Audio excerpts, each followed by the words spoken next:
nyekundu sana, anaziosha zinakuwa nyeupe. Lakini ni duniani, sio baada ya kufa. Bwana Yesu asifiwe. Nilipoendelea kulia namna hiyo, nikakumbuka neno moja, nikaomba, nikasema naomba niulize. Akaniambia uliza. Nikamwambia mbona duniani tunaambiwa ya kwamba jehanamu kuna watu wanaoungua? Mbona jehanamu hii sioni watu? Akaniambia kwamba mnafundishwa kweli, lakini tambua ya kwamba Mungu alipokuwa anatengeneza jehanamu, hakutengeneza jehanamu kwa ajili ya mwanadamu au yeyote yule. Jehanamu haikuumbwa kwa ajili ya mwanadamu. Jehanamu iliumbwa kwa ajili ya shetani na malaika zake walioasi. Kama Mungu angelijua ya kwamba jehanamu itakuja kuwekwa watu, basi Mungu angelipunguza mateso. Isingelikuwa kama unavyoiona. Maana Mungu ana huruma kwa mwanadamu. Mungu anamjali mwanadamu. Angelipunguza mateso. Lakini Mungu alipotengeneza jehanamu, hakutengeneza kwa ajili ya mwanadamu. Alitengeneza kwa ajili ya shetani na malaika zake. Yule mtu akaendelea kuniambia, akasema hivi, lakini shetani sasa, kwa sababu yeye amekosa mbingu, kwa sababu yeye amekosa kupaingia patakatifu. Maana Biblia inasema ya kwamba alikuwa ni malaika. Uzuri wa mbinguni aliujua, raha ya mbinguni alijua, majengo yalivyo kule na amani iliyoko kule ameijua. Hivyo alichokikosa yeye, akatamani hata mwanadamu mwingine akikose. Akashuka huko duniani alipotupwa baada ya ile ole, akaanza kuwadanganya wanadamu kwamba kama mimi nimekosa, basi na hawa pia wakose, wakaingia jehanamu. Akaniambia kwamba wale watu, kama nilivyokuambia, jehanamu haijaumbwa kwa ajili ya mwanadamu. Wale watu sasa wanaokufa katika dhambi wanahifadhiwa sehemu ya mangojeo, wanamsubiri shetani aliyewadanganya. Ukifika muda wake wa kwenda kukamatwa duniani na kuja kutupwa ndani ya hili ziwa, ndipo wale wote waliomfuata watakapokuja kutupwa ndani ya hili ziwa. Lakini si kabla ya ibilisi kutupwa, ili Mungu anadhihirisha ya kwamba haikuumbwa jehanamu kwa ajili ya mwanadamu.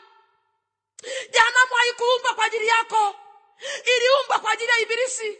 Sasa kama iliumbwa kwa ajili ya ibilisi, ni sharti yule aliyetengenezewa aingie kwanza. Likaniuma sana ya kwamba Mungu anakupenda. Hakutengeneza ile jehanamu kwa ajili yako mpendwa. Mungu anakupenda hivyo hivyo ulivyo. Hata kama wewe ni kahaba, hata kama wewe ni mzinzi, hata kama wewe ni mchawi, hata kama wewe ni jambazi, huruma ya Mungu ipo. Ili Mungu analithibitisha hili kwa sababu anasema sitazikumbuka dhambi zako. Ameshusha msamaha ili kwamba usiingie katika lile ziwa. Mpendwa, ninaomba Mungu akusaidie. Anipe kauli nzuri na mimi pia nikueleze. Maana sipati kauli nzuri ya kukueleza kama vile nilivyoona. Inawezekana nikashindwa kukuletea ujumbe kwa sababu sioni neno zuri la kukuletea ili uelewe. Lakini Roho wa Mungu akusaidie kuelewa kama vile nilivyoona. Sina lugha ya kukueleza. Nikalia kwa uchungu mno. Nikalia mno baada ya kuona wanadamu tupo chini ya jua, lakini bado hatujaujua upendo wa Mungu. Hatujaelewa Mungu jinsi anavyotusitiri. Lakini kuna mateso yanayotisha rafiki. Usitegemea kwamba utakapokufa watu wataomba, ninarudia tena. Usitegemea kwamba watu watatoa sadaka ili kwamba uweze kutoka jehanamu. Haipo mpendwa. Watu wengi wameferi. Mungu akusaidie kunisikiliza ili ujue kilichoko mbele. Bwana Yesu asifiwe sana. Nilipokuwa ninaendelea kulia na mateso mengi, akanitoa hiyo sehemu, akasema twende nikupeleke sehemu ya mangojeo. Tukaondoka, tukawa tunaelekea upande mwingine. Tulipokuwa tunaelekea upande mwingine, huku mwili wangu umeishiwa nguvu, umenyong'onyea. Tukafika sehemu moja, tukawa tumesimama kama kwenye mwinuko hivi. Tukawa tunatazama bondeni. Lile eneo nilipokuwa nimesimama ulikuwa ni mwinuko, pamoja na yule mtu aliyekuwa akinitembeza. Tukawa tunaangalia lile bonde. Mara ya kwanza sikuona kitu ndani ya lile bonde. Maana lile bonde lilikuwa limefunikwa na giza zito mno. Giza limetanda kama samli juu ya maziwa. Giza zito lisiloweza kuepukika kwa mwanga wowote ule. Tukiwa pale juu, nikasikia sauti za watu zinalia kupita kawaida, zikitoka ndani ya lile shimo lenye giza. Nikaona kama mtu ananikata kwenye utumbo wangu. Biblia imezungumza neno moja ya kwamba Katika ile sehemu ya mateso watu wanalia kilio cha kusaga meno. Sijajua kama msikilizaji wangu umewahi kujiuliza ni kilio gani cha kusaga meno.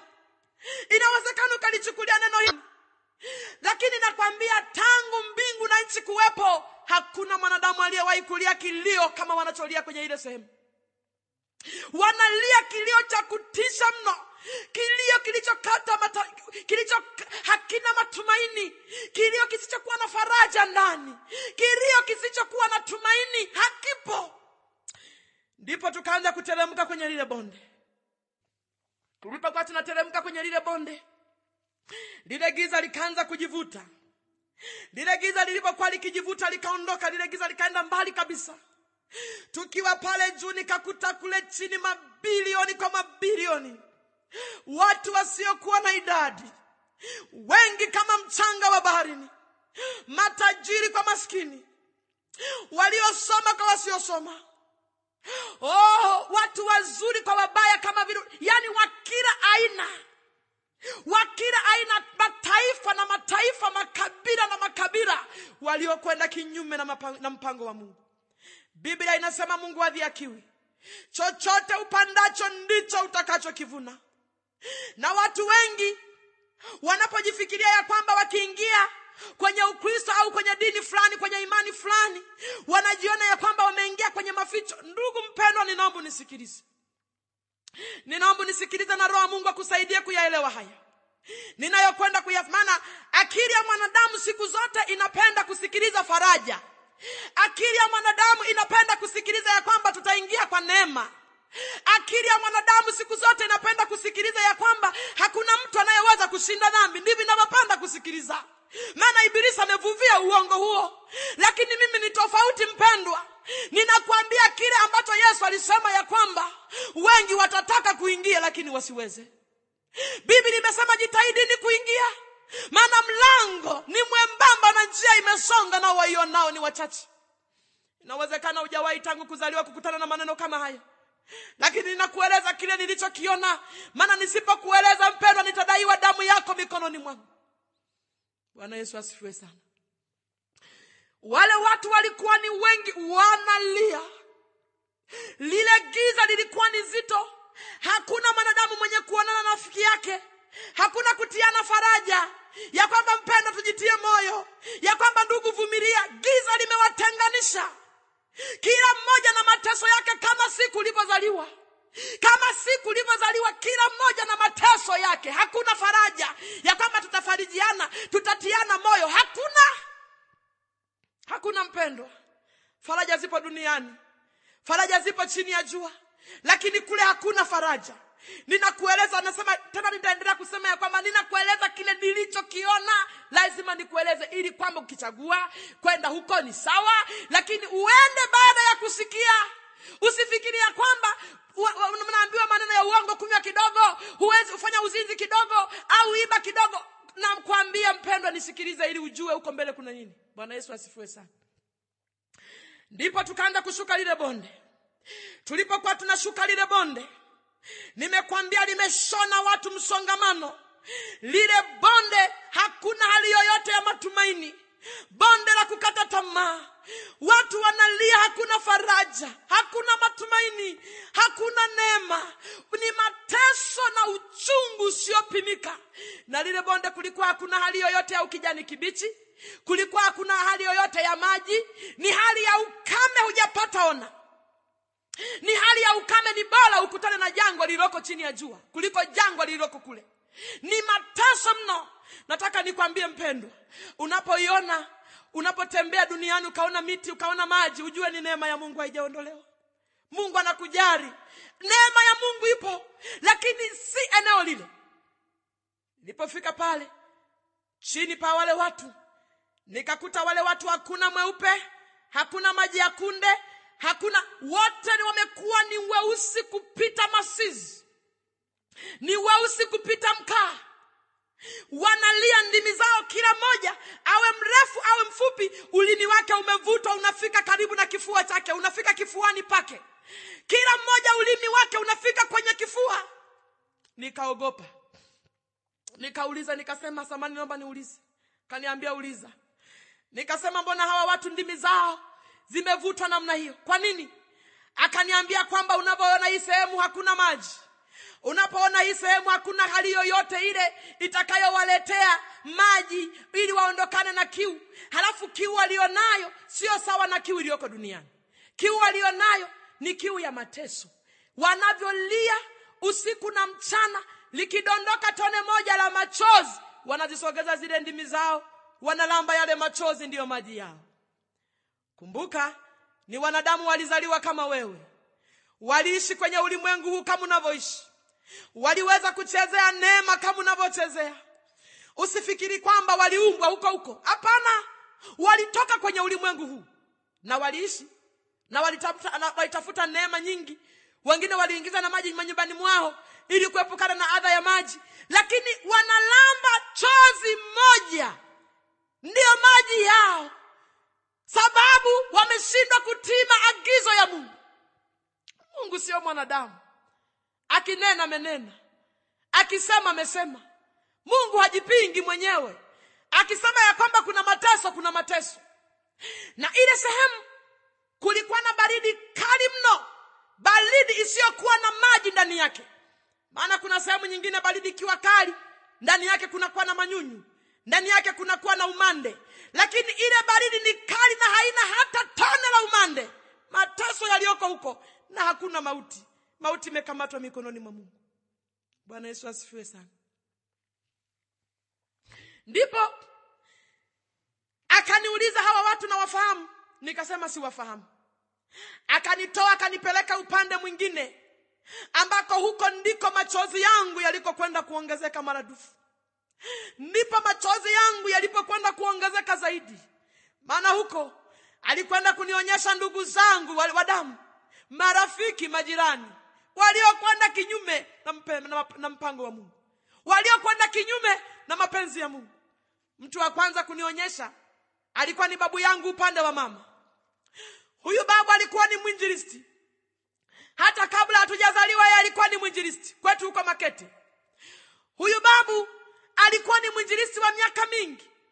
Nazoea siku zote anaingia kanisani na kutoka, anasimama na hubiri na huduma zingine zote. Hata siku ya kufa kwake ilikuwa ni siku ya ajabu sana. Watu walifurika, watu walijaa, kwaya zikapokezana, mahubiri yakapokezana. Hata ndugu kiingia unalia pale, wanakwambia nyamaza, huyu ni mtumishi wa Mungu, tutamuona mbinguni. Imba nyimbo, ametutangulia. Biblia inasema mawazo yenu si mawazo yangu, na njia zenu sio njia zangu. Alizikwa kiheshima, akazikwa kwa utaratibu mno. Wachungaji walijaa kumzika, maana ni mzee wa miaka mingi kwenye utumishi. Lakini kumbe alijulikana mbele za watu. Aliendelea kutumika huku mambo ya madawa yumo. Aliendelea kutumika huku kwenye masengenyo na uongo na vitu vya matambiko. Mungu hachanganyikani. Mungu anajitegemea. Mungu yeye hadhihakiwi. Mpendwa, chochote upandacho ndicho utakachokivuna. Yule babu duniani alikuwa ni mweupe.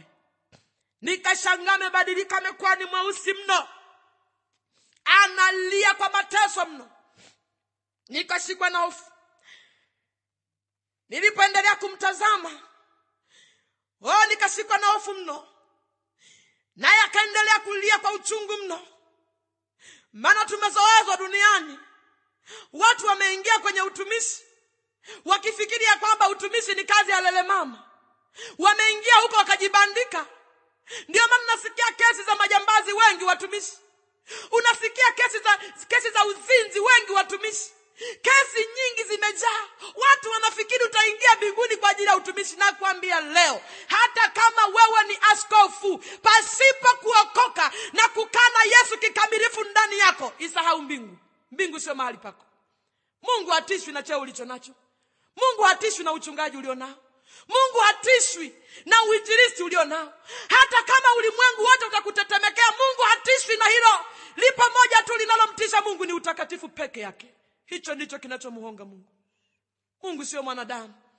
Watu mejibeba kwenye utumishi mkajiingiza huko Oh, ni mtumishi wa Mungu huku ni jambazi, mtumishi wa Mungu huku ni mzinzi, mtumishi wa Mungu huku ni mwizi, mtumishi wa Mungu unajivuna katika hilo. Watu wengi wanawaonya, mnasingizia kwamba msimnyoshee kidole mtumishi wa Mungu.